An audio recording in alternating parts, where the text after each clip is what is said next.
Being able to overcome challenges. Hey, thank you. Thank you for that. Being able to overcome challenges. I don't know who that was, but thank you for sharing that. What else? What else have you heard about resiliency or resilience?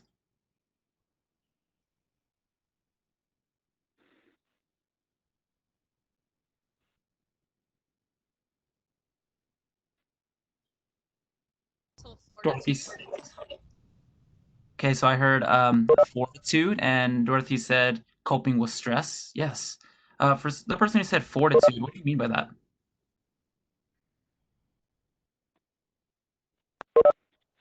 To have the ability to compartmentalize and still have the ability to, like I said, overcome the challenges, but also to see the things.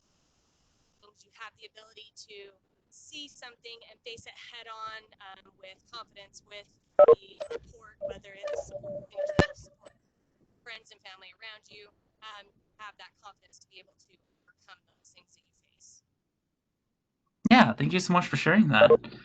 Yeah, resilience can be explained in many different ways, right? And um, resilience just being able to bounce back from negative outcomes or negative experiences or experiences that change what the normal is, right? And you mentioned, I think you said, having family, or having friends, or having support. That those are definitely part of what we call resilient factors. Um, the reed that bends but doesn't break. Yeah, absolutely. I really like that analogy. There's another one where it's like, I think Bruce Lee said, you got to be like the bamboo that bends with the wind and not like the oak that snaps. I can't remember what he said, but it's something brilliant like that. And when we dive into resiliency, this is a really good model, and this model was adapted from Richardson and all from their study. And Richardson is a psychologist over at the University of Utah, and really worked on this model of resilience. And with this model, there's a couple different factors that you all mentioned, right? As we're moving through life, we all undergo and go through regular disturbances or stress. Especially in our society nowadays, we live in a society that moves at a pace that isn't really built for us, right? It's built for the machines. It's built for the devices that we use to move through life. Everything is really fast paced, really quick. There's a lot of stressors. So we see in the middle here, we see what's called the biopsychospiritual homeostasis. This is a really weird word, but it's another term for just saying this is normal life. How we've adapted is with life, right? We learn to cope with stuff, right? We learn to cope with stress. We learn to do this by, learning how to drive. We learn how to make money so we can survive and buy food and pay for our stuff that we need. Um, we learn how to make routines so that we can overcome, the abnormalities, right? We try to make things normal. And we're able to do this, right? We're able to manage these stressors because we have protective factors. We have protective factors, like you said earlier, about friends and family, right? We have that. We have a social support system. Um, Protective factors can also include behaviors, right? We make sure we get enough sleep. We make sure we eat healthy foods. We make sure we give time to ourselves to de-stress, whether that's watching Netflix or going out for a hike or a walk.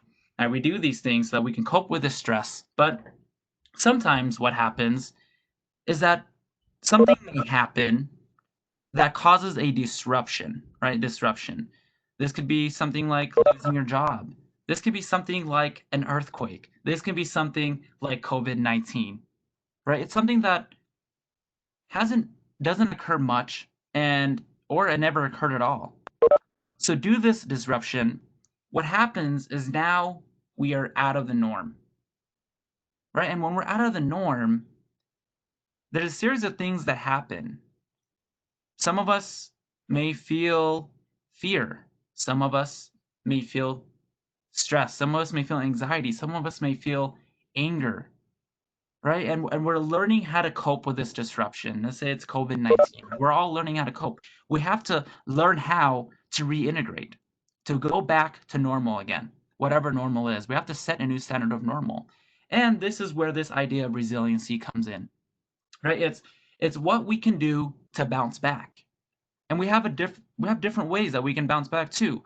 We can bounce back and recognize, like, you know what? Hey, this is COVID-19, and for Darren, for example, right? He works in public health, and for him, he can be like, you know what? This is a cool opportunity, although scary, but cool, to be able to work through an epidemic as a public health specialist, right? He now sets a new normal.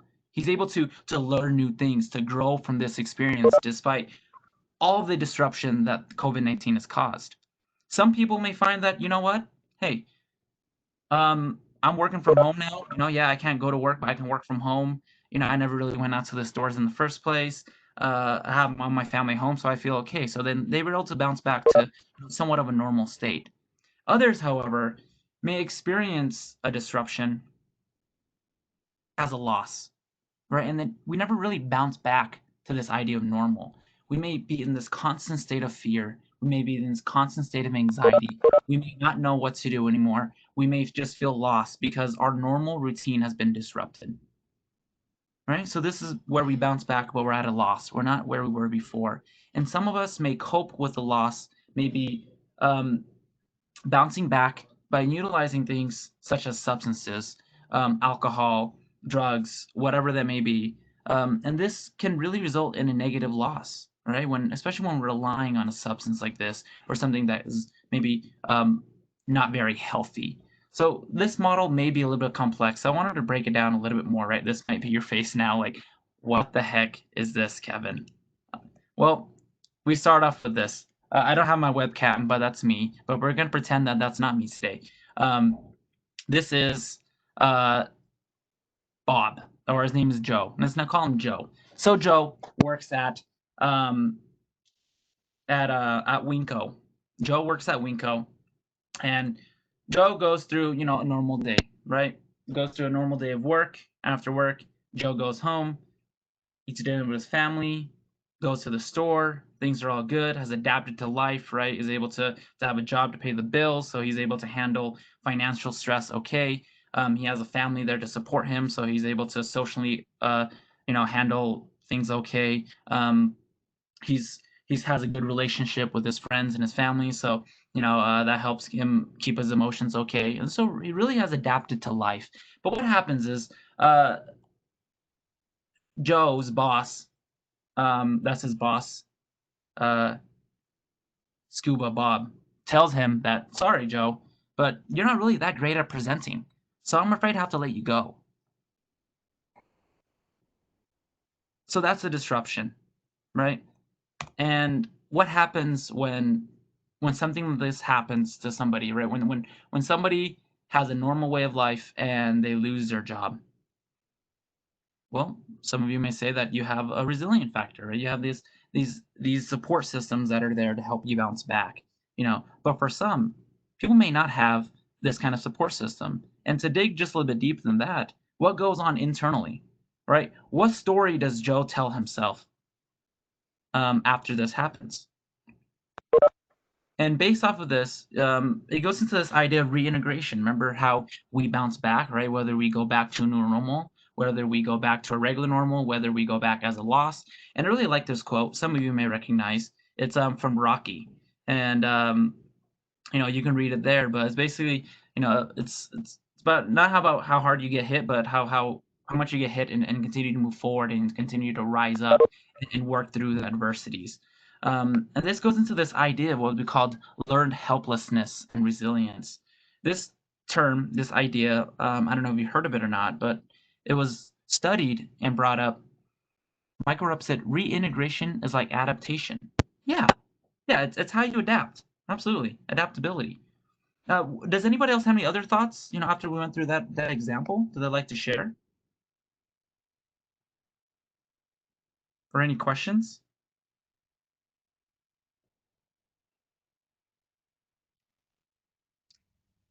It looks like Michael is asking if reintegration is like adaptation. Yes. Yeah, reintegration is another term for how we adapt. And based on how we adapt is how we set the new norm. Yeah, absolutely right.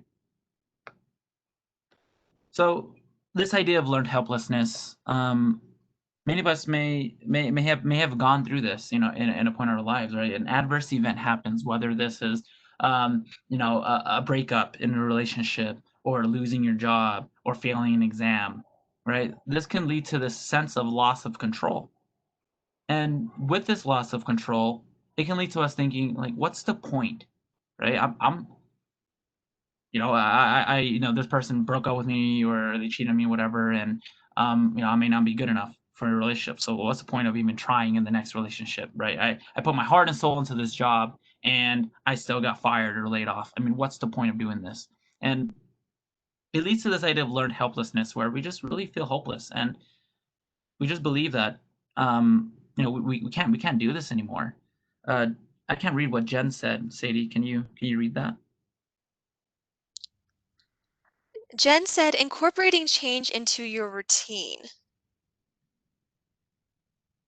I Yeah. think, oh, I think that's a great tip, Jen.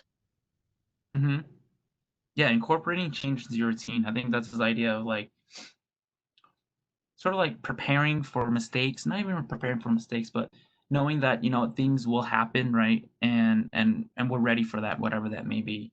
Um, and that's part of doing the opposite of what I call learned helplessness. You know, some people lose their jobs, or some people maybe experience COVID-19, right? We're all experiencing COVID-19. And some of us may feel fear, anxiety, hopelessness, but others may feel optimistic. They may feel, ambitious. They may feel empowered to change. So, how come the same events produce different outcomes for some? Does anyone have any ideas on why this is?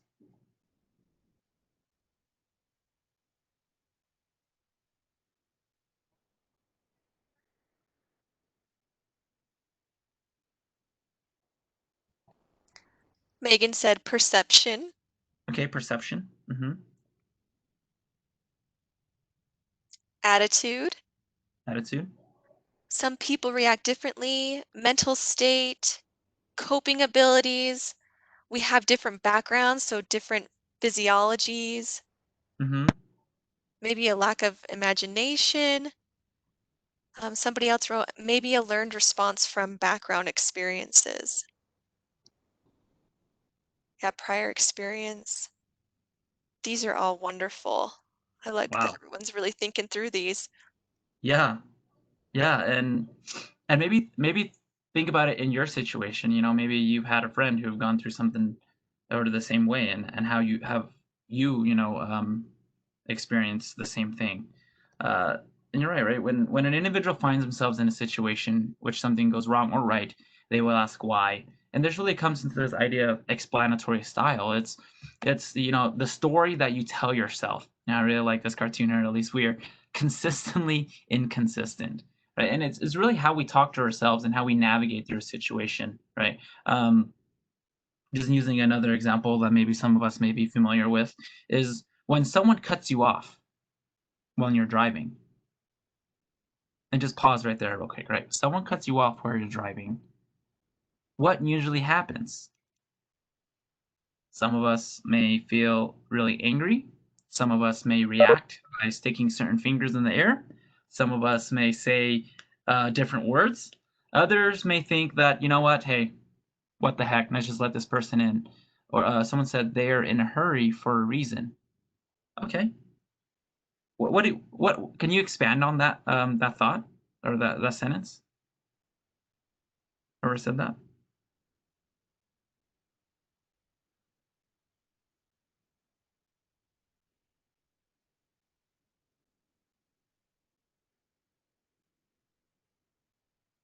Maybe they have an emergency. Okay, yeah. So you tell yourself, right, or maybe they have an emergency. In reality, it depends on what my day has been like and how I am feeling. Lynn, absolutely. Yeah, it really does, right? It really depends. So you guys really hit the nail on the head on this. It's regardless of, okay, you have to look at the facts, right? You're in the car, someone cuts you off. The story that you tell yourself, either way, could be correct. But it really depends on how you're feeling, how your day is, your past experiences, what you've learned from this, how you grew up. All those experiences come into play in that moment, right? In that moment, that's the story that you would tell yourself. This person cut me off because they're being rude, or maybe they want to cause an accident, or like what the heck, why did they do this? And you feel feelings of enragement, you feel anger, your blood pressure goes up, you get really tense. Or you can tell yourself, look, this person is cutting me off. Maybe they're not cutting me off. They're going in front of me because they need to get off this exit so that they can go to an emergency. Right? Either story can be valid, but they're going to produce different outcomes. Right? They're going to produce different reactions and how you react, and also different feelings. Sadie, we also have some comments pop up. Can you read those, please? Yes, someone wrote, if I'm not physically well, I tend to not cope as well emotionally. Yeah, And then it looks like Lynn expanded on, it kind of depends on where you are, like with the situation of somebody cutting you off. absolutely. Right. And these are some things that right, feelings aren't something that is in our conscious, right? It's their subconsciousness that are there. They're reacting to these different things, and in that moment, these are some things you may not think about, but that's why we work on reflecting, which we'll talk a little bit about. So it goes to this idea of May or triple N, right? It's this optimistic versus pessimistic kind of mindset, and really how you view things. So when you break it down, it goes to like this. It goes something like this. There's this idea of me always and everything, right? So me always everything person automatically and reflexively believes that they're the one who caused the problem, which is like the me, that this problem is lasting and always going to happen, right? Which is the always, and that it doesn't really matter what happens. This is going to affect everything in my life, right? This is the everything. So, and then there's of course the not me, not always, not everything person.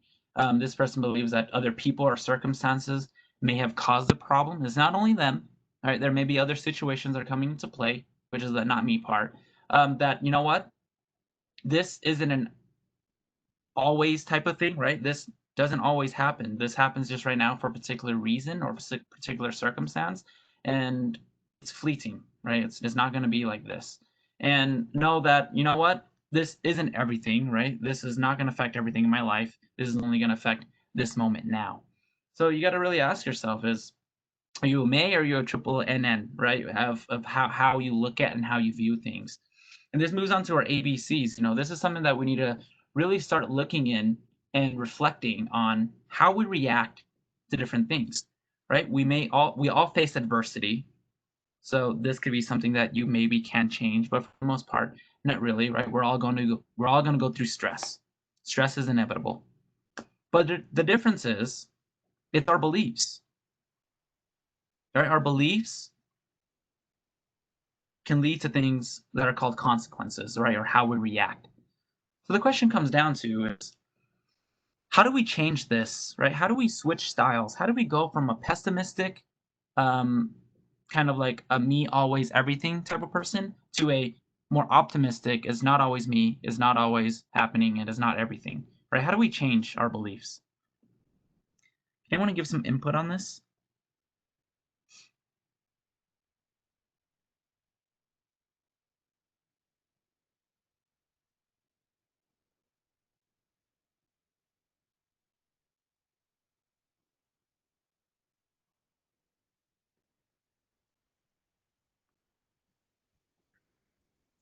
Lynn said, learn to become more positive.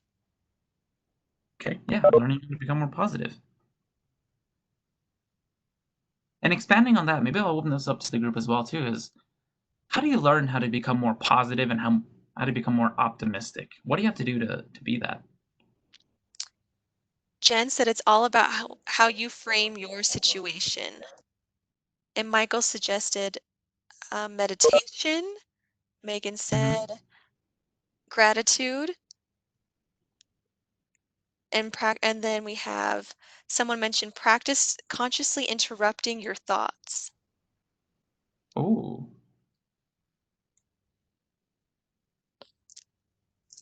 Dee said you can't always take things personally. mhm.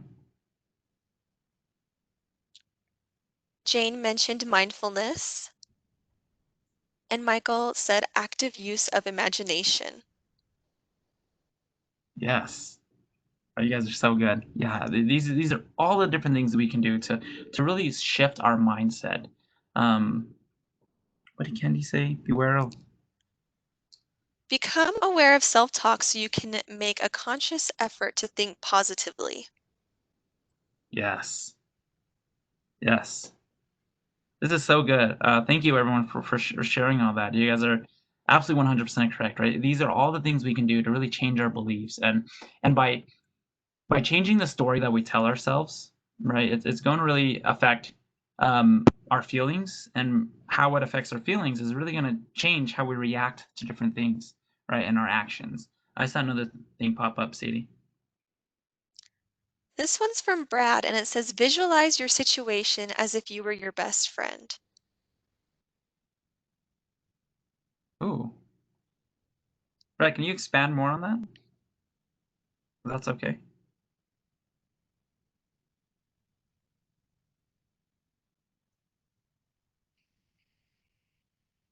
I imagine what you're trying to say is when you visualize your situation as if you're your best friend, right? It's how you would talk to your best friend, right? A lot of oftentimes when we talk to ourselves, how we tell ourselves things, um, we can be really harsh and we can be really negative sometimes. But if that were to happen to our best friend, we would never say those type of things, right? So I think that's maybe where you're trying to get at. Please correct me if I'm wrong, but um, best friend wants what's best for you. Absolutely, yeah. Yeah, this goes into the ideas beliefs again, right? It's like whatever story we tell ourselves, maybe it is true that this person cut us off because they're just trying to be rude, but that really is a useless belief, right? It is true, but it doesn't benefit us. So, sometimes when we rework that story in a way that benefits us, even if it's not true in that moment, you know, does it really matter what you tell yourself if somebody cuts you off, right? So, and it takes work for sure to be able to go through. Um, Lynn said, think of the golden rule and treat people how you want to be treated. I think that's what I read. Yeah, how you want them to treat you. Yeah, these are all great. And you're right, right? These are how some things you can change your beliefs. One of them is emotions. We're here talking about emotions, and really ask yourself right now, how do you feel? Okay, think about how you feel, and then ask yourself, how do you know? And Sadie, we had some other comments pop up. Yes, this is from Dorothy, and she said, I had it explained that new thoughts are like moving the garbage can, being aware of our thoughts and then picture a stop sign, then see something different. I like it.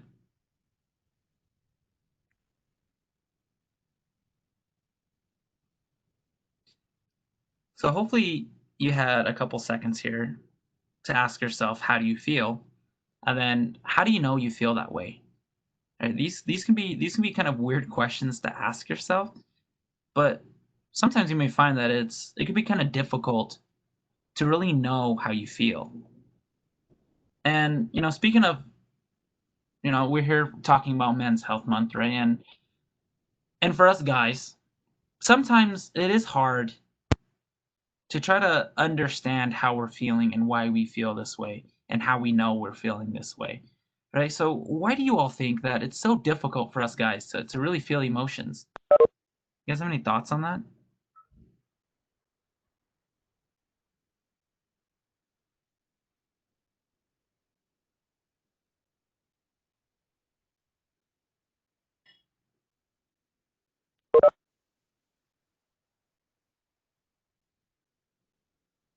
Yes.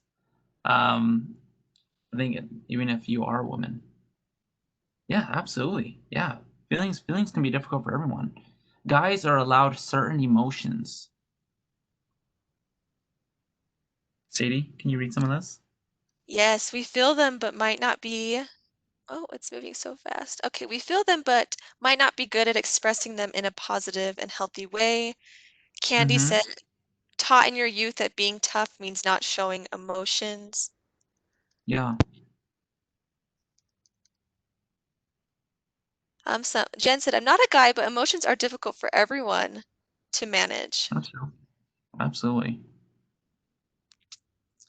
It says even women are expected certain emotions. So it looks like everyone's kind of expressing that from the moment we were born, it seems like there's certain expectations on what emotions are allowed a specific gender. Yes. Oh, y'all are so good. So good. It's this idea of stereotyping and these societal norms that are set, right, by society. Um, when you're growing up, right, it's like you need to be a man. You don't need to cry. Like, stop crying, you're a man. Or you gotta be tough and you gotta tough it out, right? Like you just can't feel these things. You got to be strong, and you got to be the strength of the family, and all these other things. And so when we have these expectations, it's really hard for us to express our emotions. Jen said something else. I think I saw. Yes. Jen said, I try not to assume anything about how someone may be feeling. And then Heather added that they're taught that the full spectrum of emotions are a feminine thing and not a human experience. Well put. Mm, It looks like also sometimes emotions are not okay. We learn from our parents, and if they don't have a healthy expression, we learn from that. yes, absolutely. Um, so talking about this idea of masculinity and the culture behind it, right? It's guys are, like many people said, it's we're only allowed certain emotions, right? When we think about anger and rage and toughness, we think of men, typically, and we don't think of crying, we don't think of love, we don't think of cute, right? And these type of things, and it's kind of interesting, when I reflect back, because I've been really working on telling some of my friends that hey, like I care about them and stuff like that. And so, uh, sometimes I'd express my appreciation by sending them a text like, "Hey, man, just want to let you know that I appreciate you for the things that you do in my life, and I really care about you and love you." And they'd be like, "What the heck is wrong with you, dude?" Or they'd be all weird about it. and and and it goes to this idea of like, oh, whoa, like we don't really share our emotions, So every time we share our emotions, even when we're like hanging out in a group, you can see that everyone's just really navigating weird, or maybe my perception is just off. Um, but I think it really breaks down this idea of masculinity, and we need to recognize that, what? Emotions are human, right? We are all humans, guy, girl, doesn't matter how you identify. We all have feelings, and it needs to be okay for everyone to feel their feelings. And we need to give ourselves permission to do that, right? Not somebody else giving it, not society giving it. We need to tell ourselves, you know what? It's okay to feel this way, right? But it is difficult to realize that. Some of you said that is based off of childhood, right? What's done at childhood. Someone said parents, and absolutely, this is one of the really big things of why it's difficult for emotions to be felt by guys. It's the environment in which you grew up. I won't even say guys, I would say everyone. Right? Childhood experiences really dictate how you react and how you feel to things in life. You may have heard of adverse childhood experiences. We know that when children go through ACEs, right, which is the acronym for that, um, they grow up and they may have a higher tendency to express anger, to express violence, to react really quickly to things. Um, and this could be due to maybe how your parents are, right? As you were growing up, we learn so much from our parents, and one of them is how we emotionally regulate and how we react to different things. What we're taught as a child. Are we taught to feel? Are we taught to, hey, you're a boy, you have to be tough? Or are we taught, hey, you know what? Talk to me about your feelings, right? Are we able to be open about that? I know within my family personally, I'm not able to do that, right? And it's getting better, but I know that if I were to bring something up like that, um, it would just that's not a thing, right? That's not a thing, and it's hard. And I really feel for talking about emotions, especially in guys, from many different perspectives. And one of them is from a search and rescue perspective. Not only do we help people get people home, right, but we get people home whether they're alive or deceased. And I'll give you something to cry about. Yeah, depends. Yeah, absolutely. Right. Um, and what I found with my experiences is that whenever we go on body recoveries for people who take their own lives, for the 4.5 years I've been doing this, they have all been men. And maybe that's just a coincidence. But what I've heard from family members is that I didn't even know that they felt this way. I didn't even know these guys felt like. He was always happy. He was always smiling. He was always so cheerful. He was always so exuberant, right? He was a hard worker. He was all these different things. He was so strong. How come this happened? And that really gets me, because it's not the gruesome part of it, it's the what has to go on in someone's head, right? The feelings and thoughts that they're going through internally, right? Everyone is fighting their own wars. And if we're not able to express what we're feeling, we're not able to express and share these different things, it can lead to things like that. And that's what really worries me. And so that's why I encourage everyone in here, man or woman, boy or girl, however you identify, to really be open about your emotions and to really learn to recognize it, right? And it goes into this idea of what's called self-regulation. Is the ability to regulate your emotions in a way that produces positive outcomes and actions. It's like going to the gym or fixing your car, or however you like to think of it, right? It's the more we do it, the easier it becomes to self-regulate, to be able to catch your emotions, to be able to change the story, to be able to look at things from a better perspective, from a more beneficial perspective to you. And this analogy is similar to like fixing your car, right? Instead of waiting till something breaks, until there's a big problem, do daily maintenance. Do this every day. Check in with yourselves. Check in with your significant other. Check in with your friends and family. Really be open about talking about emotions.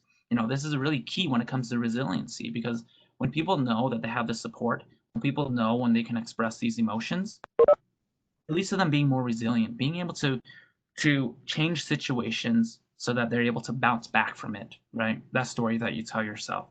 It's all about recognizing it. Self-reflection is so important. Talking about it, right? And this is asking yourself, hey, I do feel this way. What am I going to do about it? Right? And asking yourself these different things. Does anyone have any thoughts or any comments on emotions or changing your beliefs, or maybe self-regulation? Any thoughts on that?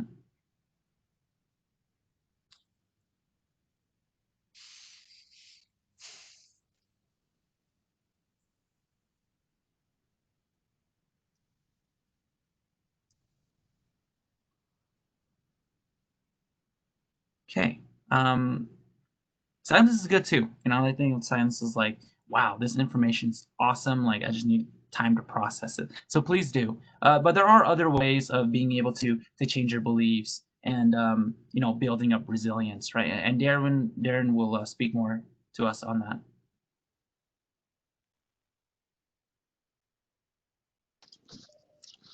Okay, Kevin, really, really informative and really some great insights. Thank you for sharing that.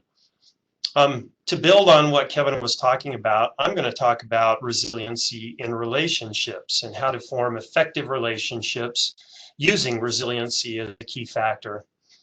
And this quote really helps also reiterate what Kevin talked about. The Rocky quote is true Rocky language. This is a little bit smoother by Helen Keller. And anybody who knows the story of Helen Keller will know that she has the right to talk about adversity about as much as anybody who is in our modern time. And she states, a happy life consists not in the absence, but in the mastery of hardships. And I think any of us who have lived any amount of time know that that's the way life is. There are some really good times, but we also have hardships. And the key is knowing how to effectively deal with those hardships and really building the strength and gaining the skills so that when those hardships happen, we are able to respond in a resilient way. Next slide, please. So I'm going to talk about 6 keys to a resilient relationship. Fair disclosure, this is based on an article by Brent Bradley and James Furrow. And please note that while this presentation focuses on couples relationships, the concepts can be applied to any relationships, even perhaps social issues. Resilient relationships are able to overcome these hardships. That doesn't mean that they're perfect. Nobody has a perfect relationship. Rather, resilient relationships, quote, maintain a stable balance of positive emotions, and this enables those relationships to adapt to those difficult situations. Next slide, please, Kevin. So the first step in building a resilient relationship is being available and responsive to each other's needs. And this really is about awareness. You have to be tuned in to your other, to the other party, whether that be your spouse, your partner, or a friend. Have any of you had a spouse or a partner or friend comment that you seem distant or not engaged or not present? If you're like me, that happens. And I get feedback from my spouse when I'm not present with her. You know, we have to give ourselves a little bit of a break, though, because it can be challenging when you have an avalanche of personal issues that are engulfing your own life. It becomes difficult to focus on the other. But if we're going to have a resilient relationship, we need to learn to be able to do this. An interesting note is also this: when you start to focus on another, your own problems seem to lessen, and you begin to have more clarity in being able to address them. Now, we don't do it for that reason. We do it because we really are intent on the good of the other, but it's a nice side benefit, isn't it? So in the chat box, I have a critical question to talk to you about. What tactics do you use to put your needs aside so that you can focus on the other? So let's have some collective group intelligence here, and let's share each other's best idea. What skills or tools do you use to put your needs aside and being able to focus on the other? And as you're writing in the chat box, date night, awesome. I'll tell you, one of my things is when I'm driving home from work, and I don't have too long of a drive, but I start changing from what did I do today at work to what are going to be my wife's needs? What are going to be my grandson's needs when I get into that door? Dorothy, active listening, clarifying questions, that's awesome.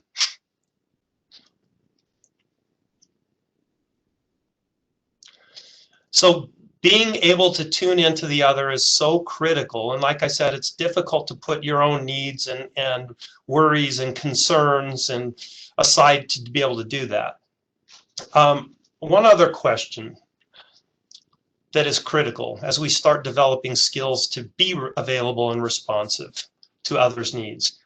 What are cues that let you know your spouse or your partner or your friend has a need?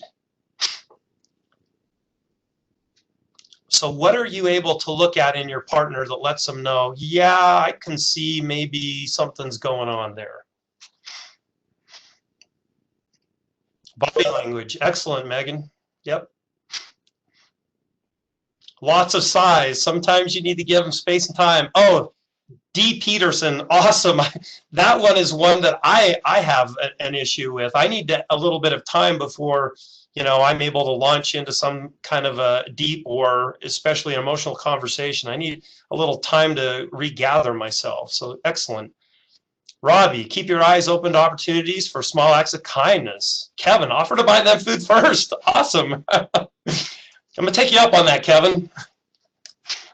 Great suggestions, great suggestions. Let's go to our next slide and we'll look at the second factor helping us be a resilient couple. So the second step is telling stories about how, as a couple, you've overcome difficult circumstances in the past. This is so critical to note past success.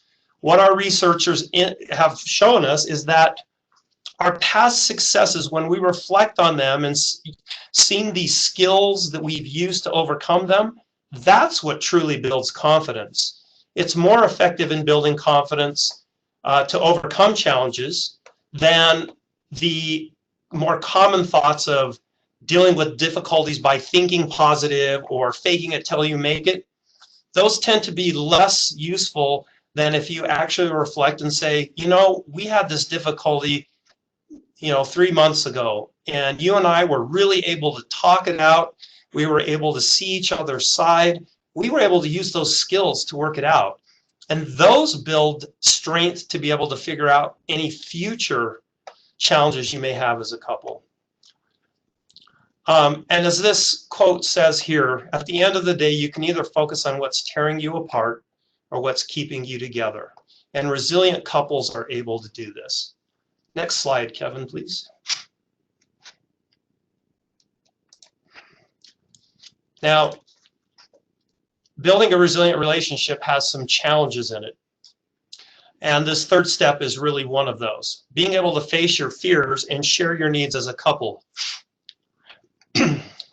So in doing this, it's really critical that you have the trust in whoever you're in a relationship with to confide in each other. And that means being able to confidently share your needs. On the flip side, you also have to be open and even seek out the other's needs. We don't necessarily always have to rely upon that individual. We can actively seek that out.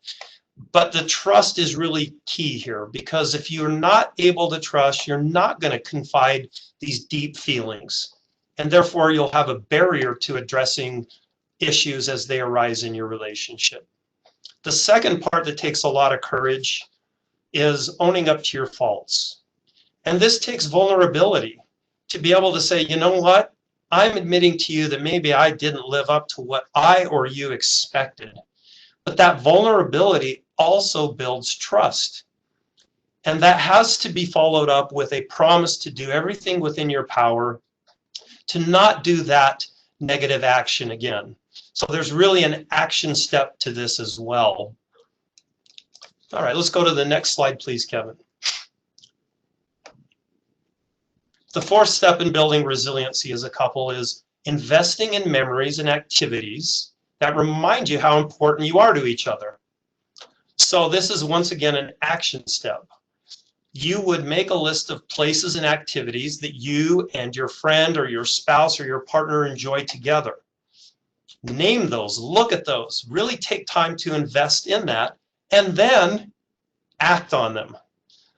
Now, this should become a priority. If you want to form that resilient relationship, you have to put those relationships in first and foremost in your priorities.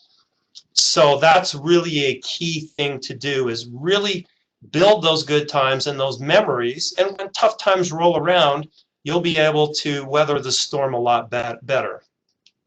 So once again, to kind of get you thinking about this, what is a place or activity? And this is a chat box question. And people are already adding comments. This is awesome. So add to this, all of you. What is a place or activity that both you and your spouse both enjoy together? So add those to the chat box, because this is going to help us. Yes. Sadie, do you want to read a few of those off? They're really coming in fast. They are. We have boating, gaming. Jen said, I take my daughter on regular vacations to build memories. It means more to us than acquiring material things. Awesome. Road trip seems to be very popular. Riding motorcycles, science shows, traveling, fishing. We are going to Alaska on a yacht cruise, going for walks, popcorn, concerts. And it says, me and my go on a bike ride to the mountains together. Me and my bike. That's that's Kevin. These are all great. I love it, because there's such a wide variety, from very simple activities to Alaskan cruises. And that's perfect, because there's not one size that fits all. And at different times, some of those experiences can be the most memorable. And I'll share with you all a simple one. We took our daughters when they were obviously much younger. We took them to Disney World. And we got back to the hotel that night, and then we ended up just chatting for about 2 hours. And we got to the end of the trip, and like we always do, we asked our kids, what was your favorite moment of the trip? It wasn't Disney World. It wasn't the beach. They said it was talking in the hotel that night. And it blew my wife and me away, because we're thinking, well, we could have saved a whole lot of money, but, you know, no. But it was really telling that they really valued that. And even to this day, and that was 20-something years ago, they still bring that up. And they talked about the depth of the conversations we had were so meaningful. So we were able to build a lot of memories on that. So here's your goal. You now, since you listed those in the chat box, we have a physical recording. You're now on the hook.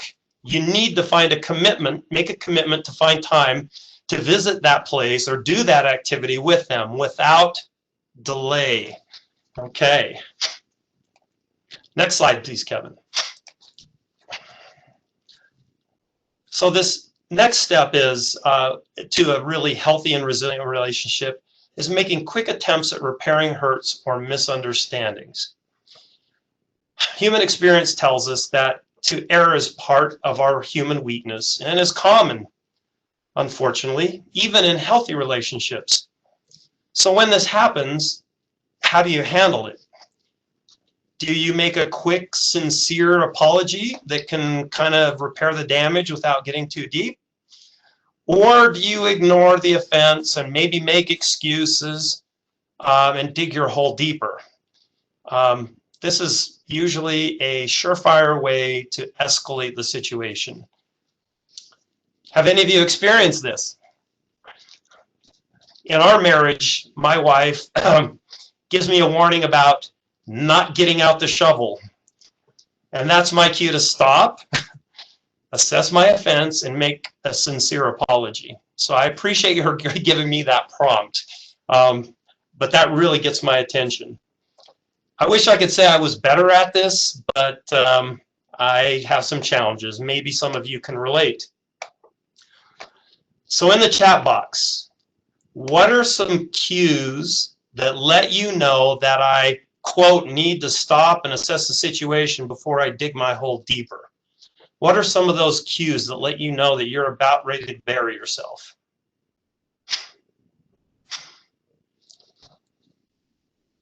The eyeballs. Kevin, explain more, please.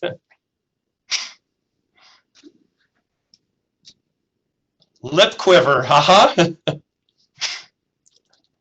I say, boy, you must have got up on the wrong side of the bed.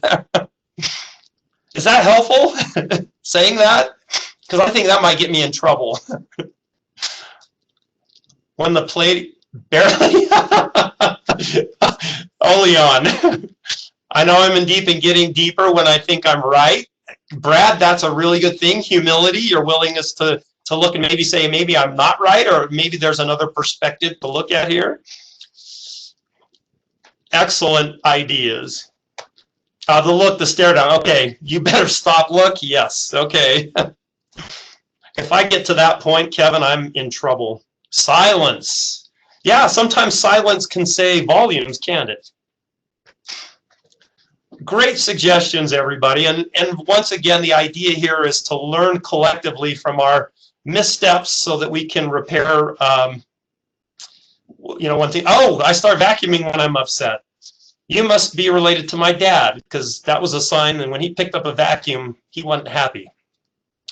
But really, learn from each other, kind of those signals. That will help us respond better. All right, Kevin, next slide, please.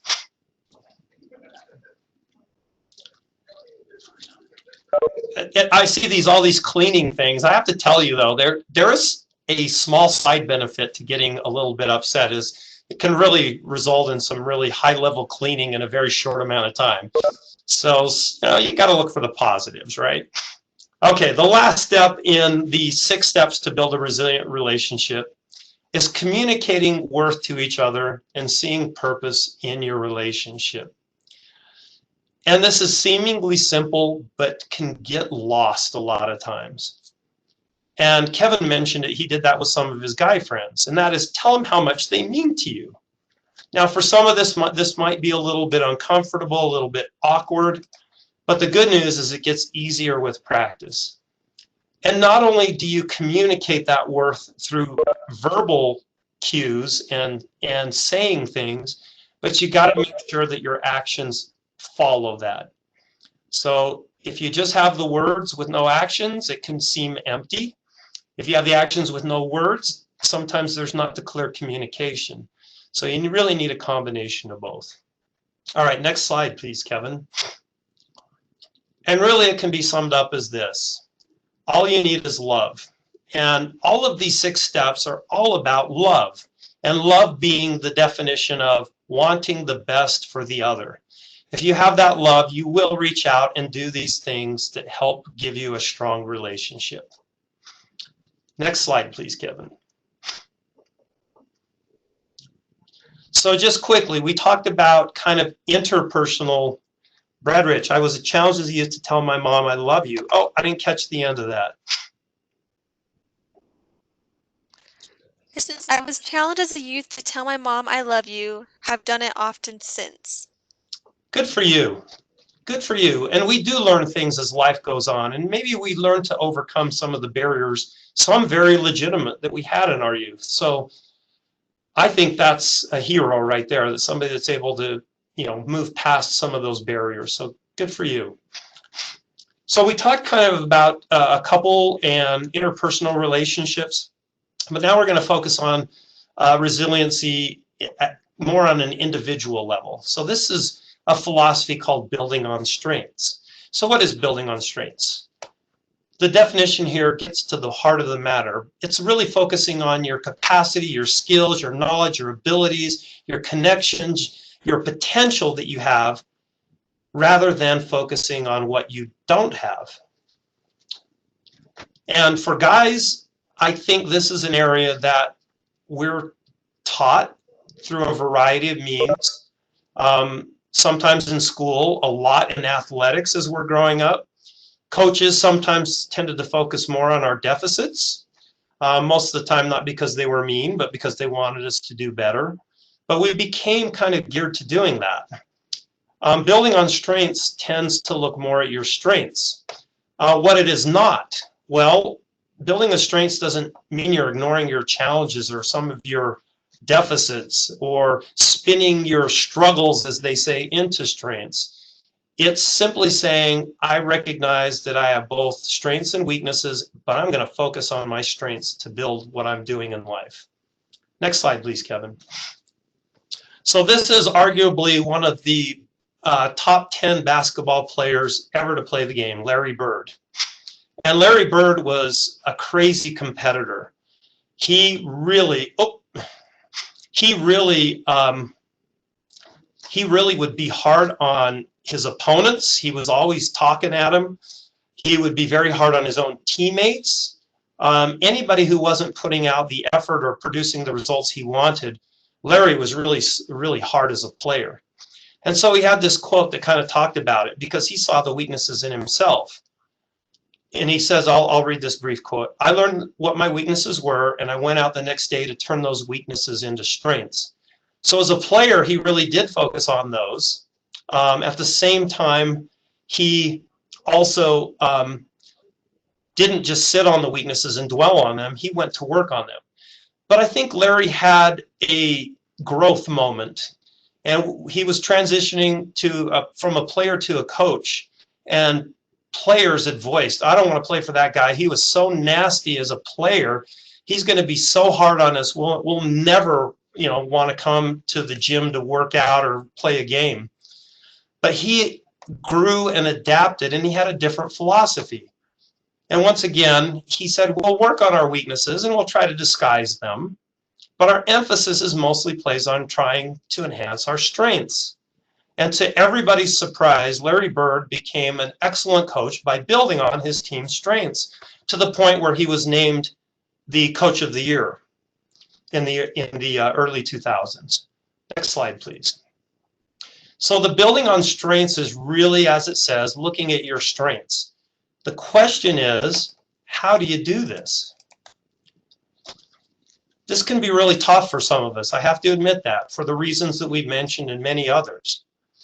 It's really tough if we've tended to focus on our weaknesses in the past, or this is, may have caused us not to feel particularly positive about ourselves.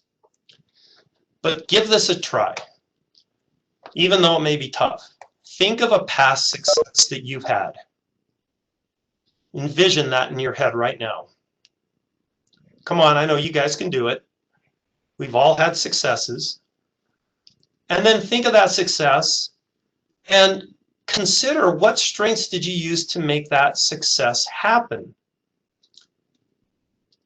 It could be that you didn't give up, that you used wisdom or creativity, you were resourceful, or was it another strength you used? Think about that.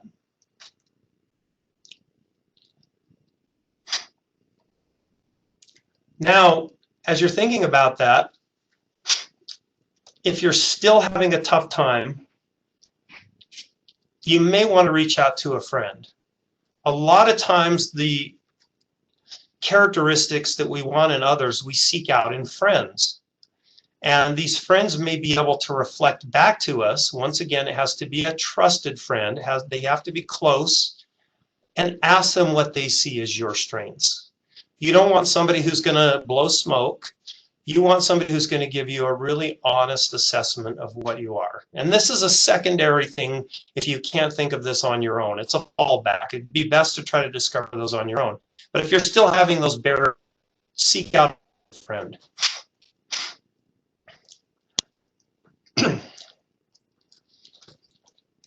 So as we look at building on strengths, you need to recognize that it can be challenging, especially if we've had a deficit kind of mindset pounded into us. Once again, we're not ignoring deficits, but we're saying, what are my strengths and how can I use those to become more resilient in addressing challenges that I'll have later in my life? And as we talked about earlier, the best way to build confidence in addressing those future challenges is to be able to reflect back on the successes you've had using skills that you have that have helped you overcome challenges in the past. Thank you.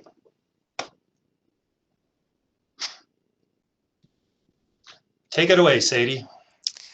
Awesome. Thank you, Darren and Kevin. This was a wonderful workshop, and we have a resources page for all of our participants if you want to learn more about resilience, or maybe some of you need some different wellness or mental health resources that we have available, because we can build on our strengths and resilience, but sometimes we need that extra help. So I will forward these slides to everybody so that you can check out these resources. And of course, remember to mark your participation today on your Well Steps account. And thank you for joining us.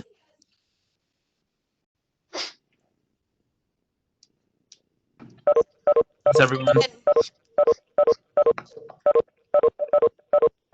great job, Kevin and Darren. Thank you. Thank you.